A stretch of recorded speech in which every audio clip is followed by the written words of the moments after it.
Muy bien, brothers. Primero de Pedro, capítulo 1, en el versículo 18 en adelante. La palabra de Dios, está pero bueno este mensaje, ¿eh? La palabra de Dios nos dice en el capítulo 1 de Primera de Pedro, versículo 18, sabiendo que fuisteis rescatados de vuestra vana manera de vivir, la cual recibiste de vuestros padres, no con cosas corruptibles como oro o plata, sino con la sangre preciosa de Cristo, como de un cordero sin mancha y sin contaminación, ya destinado desde antes de la fundación del mundo, pero manifestado en los postreros tiempos por amor de vosotros, y mediante el cual creéis en Dios, quien le resucitó de los muertos y le ha dado gloria, para que vuestra fe y esperanza sean en Dios. Primera de Pedro 1, 18 al 21. La Biblia dice en el versículo 28, sabiendo que fuiste rescatados de vuestra vana manera de vivir. Esa palabra rescatados aquí es la palabra que en otras partes en la Biblia se traduce como redimido. Fuiste redimido. Y hay algunas personas cantan redimido y dicen somos redimidos por la sangre de Cristo. Y no siempre entendemos qué quiere decir redimido. Y esta es una traducción muy buena para entender el día de hoy, es rescatado. Rescatado es redimido. Hay diferentes palabras en el griego, en el hebreo, que se traducen como redimido o rescatado. Una gran cantidad de palabras. La palabra de hoy es, que usted no me va a entender, pero aquí dice elitrotete. Y de eso viene del verbo lutro. Usted dice, qué chido, qué chido. La verdad que hace diferente esta palabra de muchas otras es que esta palabra tiene un significado de pagar rescate, ser liberado, por ejemplo, de la esclavitud o del encierro. Casi siempre nosotros pensamos cuando hablamos de redimido o rescatado con un trasfondo, con un contexto de esclavo, cuando un esclavo era comprado por alguna persona y esta persona al pagar el precio lo dejaba libre. Pero esta palabra lutro tiene un uso legal en realidad, que se refiere mucho a cuando alguien es secuestrado y pagan rescate por esa persona. Eso sí se oye en nuestros tiempos, aún en nuestros tiempos se escucha eso. Cuando a alguien se lo llevan algunas personas a la fuerza y después le exigen a sus seres amados o a la compañía para la que trabaja un pago de rescate, un billetito que suelte, afloja la lana o le mochamos una oreja. Y entonces, en el tiempo de que se escribió la carta primera de Pedro, se escuchaba mucho esta misma palabra cuando tomaban prisioneros de guerra. Un prisionero de guerra se lo llevaba el otro país conquistador y entonces su rey, su reino pagaban un rescate para volver a recibir a ese soldado, a ese prisionero de guerra.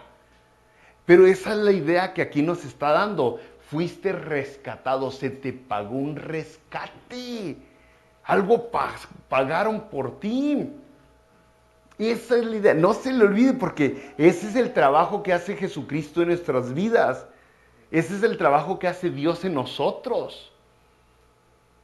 Por eso la palabra de Dios dice en el Salmo 103, un salmo preciosísimo, y que dice, bendice alma mía a Jehová, y no se te olvide ninguno de sus beneficios. El versículo 4 dice, Él es el que rescata del hoyo tu vida.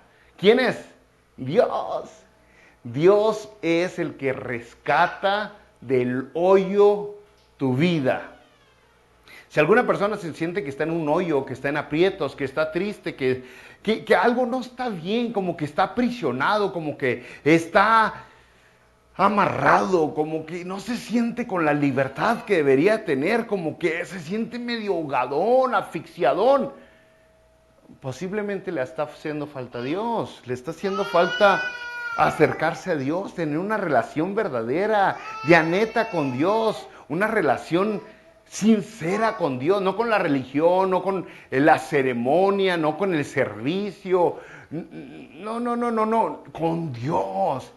Porque el único que va a poder rescatar a las personas, y sinceramente, el único que está interesado completamente en rescatarlo es Dios. En liberarlo es Dios. Por eso otra vez la palabra de Dios en el Salmo 103, versículo 4 dice, Él es el que rescata del hoyo tu vida. ¿Por qué? Pues, ahora cuando se refiere hoyo, ahí sería una predicación bien grandota, ¿no? ¿Se acuerdan las trampas que ponían la gente? Querían atrapar algún animalito por ahí y no habían las trampas que ahora hay tan sofisticadas. Hacían un hoyo, lo tapaban con hojas y caía algún animalito y a veces caía alguna persona y no podía salir. No podía salir. Estaba atorado, estaba encerrado. Si no venía alguien y lo rescataba, ahí se iba a quedar. Es Dios el que está interesado en el rescate, brothers. Por eso la palabra de Dios nos está hablando, porque nosotros necesitamos rescate. Necesitamos rescate. Hay personas que todavía no entienden eso. Hay personas que buscan a Dios no porque quieren ser rescatados, sino porque quieren un mejor carro, quieren una mejor casa, porque quieren amigos, porque quieren... Lo que necesitas es ser rescatado. La palabra de Dios dice bien claro en Juan capítulo 8, versículo 34, todo aquel que hace pecado, esclavo es del pecado. Necesita ser liberado del pecado. Necesitas que te corten las cadenas que te mantienen aprisionado del pecado. Y cuando la gente viene buscando a Dios por otras cosas, por el club social, por cualquier otra cosa, pero no entiende que Dios lo que está ofreciendo es un rescate, se va a perder de la más grande y más asombrosa bendición que Dios ofrece a la humanidad, el rescate. La Biblia nos dice en Romanos 6, versículo 16, que sois esclavos de aquel a quien obedecemos. Somos esclavos de aquel a quien obedecemos. ¿A quién obedece? ¿A quién le hace caso? Hay personas que están esclavizados de uno o de otra cosa, o del trabajo, o del celular, o de la comida, o de las emociones, de los sentimientos, su corazón traicionero. Una gran cantidad y gran variedad de cosas que aprisiona al ser humano. Necesitamos rescate. Ahora aquí dice, sabiendo que fuiste rescatado. Y va la carta dirigida a gente que ya fue rescatada. A gente que ya fue rescatada. Por eso anteriormente nos había dicho, por eso vive con esperanza, por eso llénate de entendimiento, sé obediente, sé santo, ten una vida en devoción, en temor a Jehová, porque fuiste rescatado. Esto lógicamente es... dirigido para aquellos que ya son rescatados, pero aún así nos da la enseñanza de que todos podemos ser rescatados. El rescate se ofrece para todo mundo, para todo aquel que quiera ser rescatado. ¿Rescatado de qué? Dice, sabiendo que fuiste rescatado, versículo 18, de vuestra vana manera de vivir.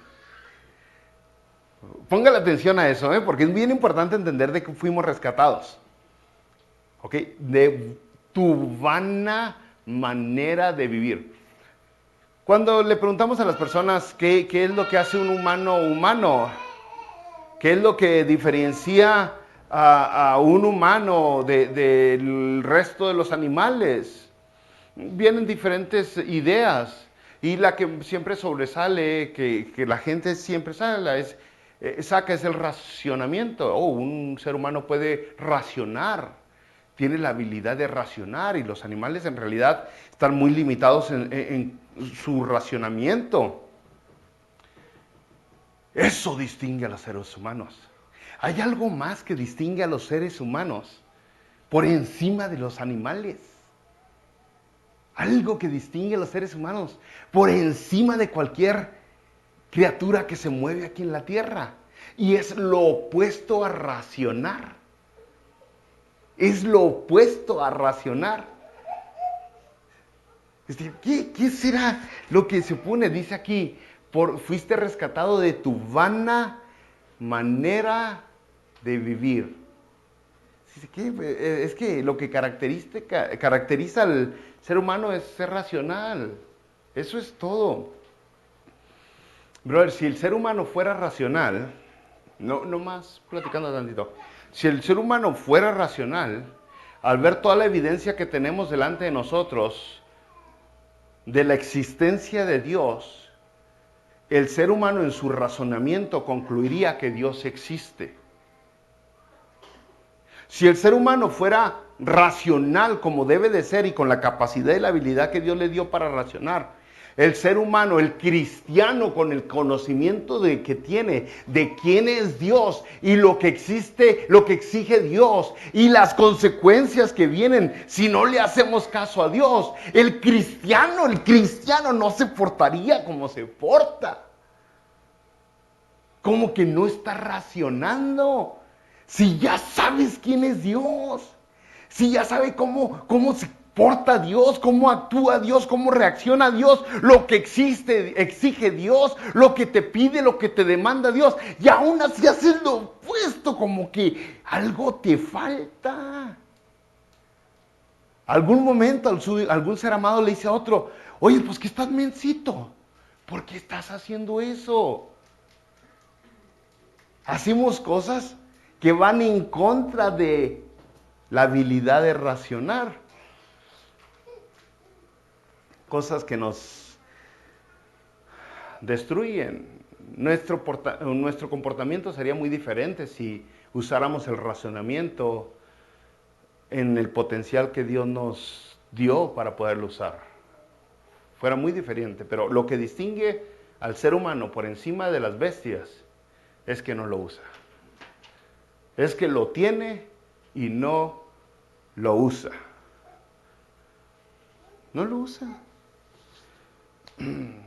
Los seres humanos, aparte de poder racionar, tienen algo que se llama imaginación.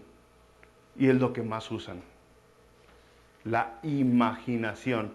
La imaginación, brothers, usted diría, es algo bueno. Da creatividad. Esa creatividad nos ha metido en muchos problemas. Por ser tan creativos, hemos metido la pata muchas veces. Nuestra imaginación nos lleva a pensar, a premeditar cosas que vamos a hacer, el deleite que vamos a tener antes de hacerlo, y aún así lo hacemos. Si esa imaginación estuviera racionando, no lo haríamos. Pero como esa imaginación nos lleva a deseos, al imaginarnos el placer, la delicia, la riqueza, el gusto, lo que vamos a conseguir, no nos importan las consecuencias. Lo único que nos interesa es el deseo al último. El deseo que nos estamos imaginando que vamos a tener, a pesar de las consecuencias que ya sabemos que van a venir, al hacer o no hacer lo que tenemos que hacer. Entonces aquí se usa la palabra vana. Fuiste salvado de tu manera vana de vivir. Vana es tu manera vacía. Algunas otras traducciones a esta palabra, que es matallas, sería tu manera sin ganancia o irreal de vivir. Tu manera hueca de vivir. De eso fuiste salvado. De tu manera vacía de vivir. La imaginación. Fíjate, nomás le voy a mencionar unos versículos para que vea la creatividad, la imaginación del ser humano y a dónde lo lleva. Poquitos versículos. Jeremías 11:8, por ejemplo, dice, hablando del pueblo de Dios, dice que no oyeron a Dios ni inclinaron a él su oído. Antes se fueron cada uno tras la imaginación de su malvado corazón. La imaginación les dio los pensamientos malos a su corazón. Qué cosas, ¿no? Qué cosas. El capítulo 16 de Jeremías, versículo 12, dice: ustedes han hecho peor que sus padres, porque aquí ustedes caminan cada uno tras la imaginación de su malvado corazón. Camina cada uno tras la imaginación de su malvado corazón, no oyéndome a mí, dice Jehová. La imaginación. Sí, diría, no, hombre, este bro es bueno, es inteligente, es sabio. ¿Por qué hizo eso? ¿Por qué? Porque nos imaginamos cosas. Nos imaginamos de que vamos a obtener felicidad al tener más dinero, al tener más carros, al tener más sexo, al tener mejores ropas, mejores zapatos, al tener alabanza de la gente, al conseguir. Y nos imaginamos que vamos a ser felices y vamos a caminar con esta alabanza de la parte de la gente y vamos a vivir una vida tan llena de gozo y de alegría. Y todo lo que nos estamos llenando es de vacío, de hueco. Por más de que agarramos dinero y carros y viajes y casas y alabanza de uno y alabanza, seguimos vacíos y huecos y no llegamos a ningún lado y perseveramos en la carrera del fin. Y algunas personas incluso están con esta actitud autodestructora. Y ven que se están lastimando, ven que se están haciendo daño y aún así continúan. Y usted dice, ¿pero por qué? ¿Que no piensan? Sí, pero lo que distingue al ser humano es que va en contra de lo que sus propios cálculos matemáticos y metafísicos van en contra de eso. Y siguen simplemente sus emociones, sus sentimientos, su corazón, impulsado por su imaginación, y basado en su imaginación crean doctrinas y crean fábulas y crean religiones basados en su imaginación, gastan lo que no tienen, compran lo que no deberían comprar. ¿Por qué? ¿Por qué se están autodestruyendo? Porque es una característica humana. Es la carrera sin fin de todo ser humano.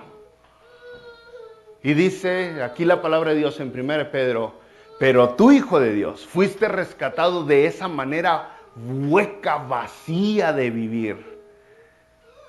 Si es que eres hijo de Dios. Si es que eres hijo de Dios. Si es que eres hijo de Dios. Hay personas que lastiman las pocas personas que los aman. ¿Por qué? ¿Por qué va a lastimar a los pocos que lo quieren? Porque el razonamiento no lo usan. Hay personas que no valoran al grupito que tienen, no lo atesoran, no se pasan tiempo con él y se pasan más tiempo con el televisor que con las personas. ¿Pero por qué? Por la vana manera de vivir. Pero nosotros, los hijos de Dios, se supone que somos diferentes. Se supone que ya no estamos en esa carrera sin fin. Dice la Biblia, fuiste rescatado de eso. Ya fuiste rescatado, eres diferente. Ya no vives para llenarte de hueco y de vacío. Vean nomás, ¿cuántos famosos en el tiempo que usted ha vivido, cuántos famosos ha escuchado usted que están pero llenos de dinero, pero llenos de fama, tienen una salud increíble y aún así mueren por una sobredosis? Se suicidaron, se quitaron la vida. Pero tenían todo lo que nosotros queremos. Tenían dinero, yo quiero más dinero. Tenían gente que los alababa. Y los llegaba a tocar ahí alguna muchachita, algún hombre, se desmayaban. ¡Ay, me tocó el Messi! O sea, y saludables. No andaban con mareos, ya uno, a estos trates, si se levanta uno muy rápido se marea. Uno tiene que levantarse con cuidado. Pero ellos no tienen ninguno de esos problemas, y aún así, huecos, vacíos. Y aquí estamos nosotros queriendo ser como ellos. A pesar de que vemos que otro famoso murió, y otro hijo de famoso murió, y otro famoso murió, y ya ni en las noticias dicen por qué murió, nomás dicen, murió el nieto de tal famoso, murió el hijo de tal famoso, murió tal, y ya no le quieren decir por qué, porque si usted investiga y ve, una sobredosis, se colgó de algún árbol, se embarró porque iba a 300 millas por hora en algún... Fueron suicidios, se quitaron la vida. Y aquí estamos nosotros, que tenemos lo que verdaderamente nos da vida y vida abundante. Que Jesucristo nos ha rescatado de esa manera hueca de vivir. Y no lo apreciamos muchas veces. No lo valoramos muchas veces. Y queremos ser igual que ellos. Pero dice Jesucristo, no. Dice 1 Pedro, tú fuiste rescatado de tu vana manera de vivir, la cual recibiste de vuestros padres. Ay. Eso es lo que no agarra la onda, ¿no? ¿Cuántos hemos pastoreado algunos años? Bueno, ya tenemos décadas trabajando en la iglesia, décadas. No parezco, yo sé, parezco de 20 y tantos, pero en serio ya tengo décadas trabajando en la iglesia. Décadas. Y por décadas he visto a padres que les exigen a sus hijos ir a la escuela, les exigen a sus hijos peinarse, les exigen a sus hijos lavarse la boca, pero pastor, es que no lo puedo obligar a venir a la iglesia. Pero sí lo puede obligar a ir a la escuela, sí lo puede obligar a lavarse la boca. ¿Es más importante eso que venir a la iglesia? Y les exigen, tienes que sacar buenos grados, tienes que ir bien en la escuela. Les están enseñando lo mismo, la misma carrerita hueca. Mira, mi hijo, tienes que tener un buen trabajo, tienes que tener una buena pareja, come bien para que tengas buena salud. Mira, mi hijo, pórtate bien para que la gente te quiera. Lo mismito. En lugar de darles valores cristianos, valores que vienen desde el cielo, espirituales. Mira, hijo, témele a Jehová, respeta a Dios, entrégate a Dios, vive por Dios. Eso es lo que un hijo de Dios tiene que darle a sus hijos. Mucho más que la escuela y todo lo demás. Y aquí dice, esa manera vana de vivir la recibiste de tus padres. Y usted sabe que sí, nosotros vimos, aquí en Estados Unidos se ve mucho que los padres trabajan, agarran 2 trabajos, la mamá trabaja, el papá trabaja, desatienden a los hijos los cuida el televisor o el celular, los cuidan los cachorros, se cuidan unos al otro. Muchas veces el hijo mayor acaba cuidando a los hijos menores porque los papás están haciendo dinero y los hijos aprenden todo eso. Hay que hacer dinero. Y la vida, la familia está toda quebrada, disfuncional, está así como rarona, no se disfruta, no se saborean. Y eso aprenden. ¿De dónde? De los padres. De los padres. Yo me acuerdo que desde que estaba chavalito, mi mamá me quería que fuera yo pastor. Tal hice acordar, ahí andaba. Y yo cuando vi cuánto ganaban los pastores, ay no, dije, estos no ganan, estos pierden. Dos César sabrán, mi brother César sabrá, mi hermano Pablo sabrá, mi hermano Lugo sabrá, también no sé si vino hoy. Los que han sido pastores saben que, no hombre, dije, ay, brother, mi mamá nunca quitó el dedo del renglón. Yo sí, no, yo vi que los terapeutas, los que dan terapia, ¿cómo se les llama? ¿Psicólogos? Sí, terapia psicológica, ganan muy bien dinero, muy buen dinero los psicólogos, una terapeuta familiar, vamos a ver, nomás escuchan, órale, fueron 350 la hora.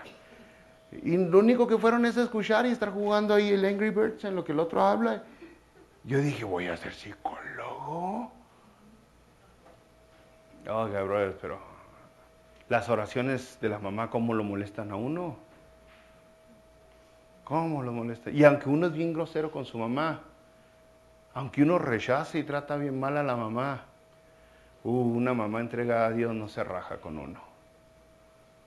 Una mamá entregada sigue pidiendo, Señor, este es para ti, es para ti, es para ti.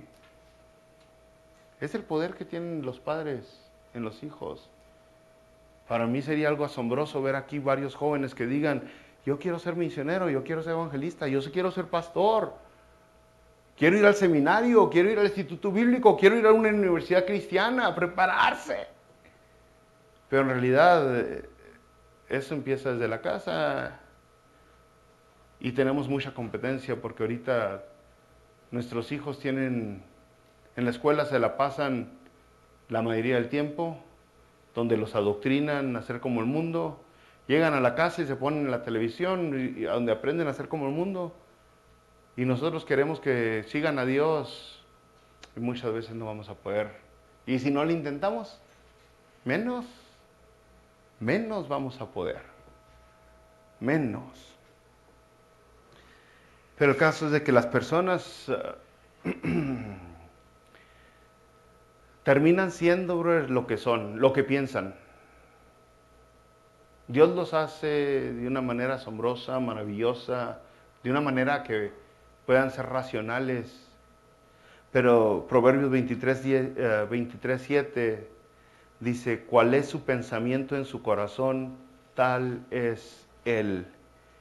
En la Biblia de las Américas dice, como piensa dentro de sí, así es el hombre. O sea, al último lo que lo forma, lo que lo hace es sus deseos, su imaginación, sus pensamientos. Aunque tenía la habilidad de racionar, al último prefirió irse por sus emociones, por sus deseos. Y en eso se convirtió, en sus deseos. Nada más. Y no es algo bueno. Cuando María, la madre del Señor Jesucristo, fue a visitar a su prima, empezó a predicar María. A predicar bien sabroso, se quedó con su prima. ¿Cómo se llama la prima? La mamá de... Sí, se quedó 3 meses y empieza a predicar María. Para los que dicen que no pueden predicar, ¿no? Empezó a predicar María. Y dice en un momento María, en Lucas 1:51, dice que Dios esparció a los soberbios en el pensamiento de sus corazones. Dice María. Esparció a los soberbios en el pensamiento de sus corazones. Porque se engrandan, se ensanchan, quieren ser, quieren más, anhelan más, desean esto, desean aquello. No calculan lo que verdaderamente conviene, simplemente lo que anhelan y lo que desean. Y el último quedan desparramados como el polvo. Pero Jesús nos rescató, Jesús nos salvó, brother. ¿De qué? De eso, de eso. Por eso dice, nosotros fuimos rescatados. Ahora, ¿cómo fuimos rescatados? Dice el versículo 18 y 19, no con cosas corruptibles como oro o plata, no con cosas corruptibles como oro o plata, sino con la sangre preciosa de Cristo como de un cordero sin mancha y sin contaminación. ¿Se acuerda que hablamos que es redimido, es comprado, es rescatado? ¿Costó un precio? El rescate no fue gratis, fue un rescate verdadero. Usted y yo éramos esclavos ¿Quién nos había tomado secuestrado? Nuestros propios deseos, nuestra propia imaginación, nuestros propios anhelos. Santiago dice nuestras concupiscencias, dice Santiago. Es lo que nos había secuestrado. Éramos víctimas de nosotros mismos. Y muchas personas todavía son. Y voltean y le echan la culpa a aquel y le echan, pero eres tú mismo el problema. Dice la Biblia, fuiste rescatado, pero costó un precio. 1 Corintios 7, 23, por precio fuiste comprados, no os hagáis esclavos de los hombres. Mateo 20, 28, como el Hijo del Hombre vino para dar su vida en rescate por muchos. Costó el rescate que pagaron por usted. 1 Timoteo 2, 5, 7, porque hay un solo Dios y un solo mediador entre Dios y los hombres, Jesucristo hombre, el cual se dio a sí mismo en rescate por todos. No fue gratis, costó, sí fue literalmente salvado, rescatado, se pagó el precio de su rescate, el precio del secuestro. Pero quien lo tenía secuestrado eran sus propios deseos, sus propios anhelos. Versículo 20, ya para terminar, ya destinado desde antes de la fundación del mundo, pero manifestado en los postreros tiempos por amor de vosotros, y mediante el cual creéis en Dios, quien le resucitó de los muertos y le ha dado gloria, para que vuestra fe y esperanza sean en Dios. La redención o el rescate o la salvación son o es a través de Jesucristo. No es a través de caminar de rodillas, darse latigazos, amarrarse bombas en el pecho. No es a través de dar dinero, no es a través de bautizarse o hacer algún rito. No es a través de traer garras en la cabeza. Es a través de Jesucristo. Es algo que Dios planeó y lo planeó desde antes del principio del tiempo. Antes de que Dios inventara el tiempo, ya había planeado este rescate por nosotros. Y la idea de todo esto, según los versículos que acabamos de leer, es que deposites tu fe y tu esperanza en Dios. No en las finanzas, no en tus fuerzas, no en tus habilidades, no en tu inteligencia, en Dios. Que aceptes el pago del rescate que Jesucristo ha dado por ti. Que permitas que Dios te saque del hoyo, que te salve. No para que te metas en una religión, sino para que te metas en una relación verdadera, sincera, personal con el mero mero. Oremos.